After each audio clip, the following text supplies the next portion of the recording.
A suspicious package arriving in Vancouver by mail from China recently raised alarms and forced law enforcement agents into hazmat suits. 1 kilo, 2.2 pounds of carfentanil, a synthetic opioid. It is skin permeable, of course.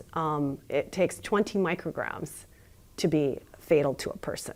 That deadly amount is smaller than a grain of salt. And this is the second carfentanil seizure in Vancouver. The first one was at Vancouver International Airport. The second one was here. An Associated Press investigation found that the deadly opioid is unregulated in China and readily available on the internet. The drug can be shipped worldwide, an elephant tranquilizer thousands of times more potent than heroin that has killed unsuspecting drug users in Canada and the United States. But experts fear that in the wrong hands, it could be used as a weapon. ISIS could order it commercially and use it against our forces and against our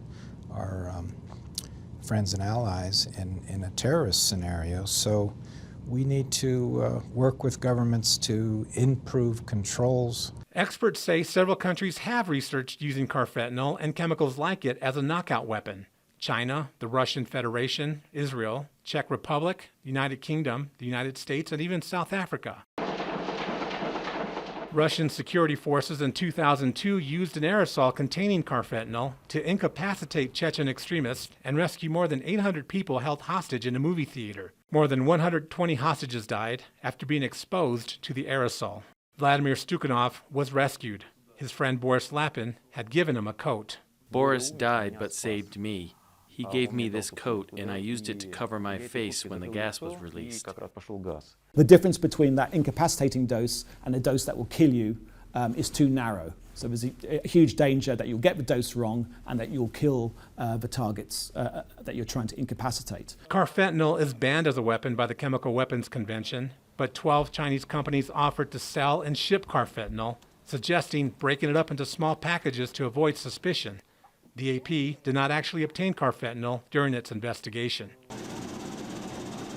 This chemical expert at a trade fair in Shanghai acknowledged the dangers. Manufacturing carfentanil is legal in China. It's dangerous. But if we send by 1 kg, 2 kg, it's okay. China last year banned 116 drugs and has cracked down on illegal manufacturers. Chemical industry officials are confident additional laws will help. I think our domestic standards will be geared towards international ones because we've been paying attention to recent laws such as the new regulation on the safety management of hazardous chemicals. The U.S. Drug Enforcement Administration reports a decrease in seizures following China's ban last year on less potent drugs. Still, manufacturers in China remain aware that any ban is difficult to enforce. They cannot control you.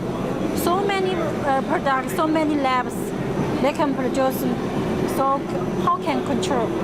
Despite the warning, U.S. drug officials remain hopeful that China will tighten the law allowing the manufacture of carfentanil.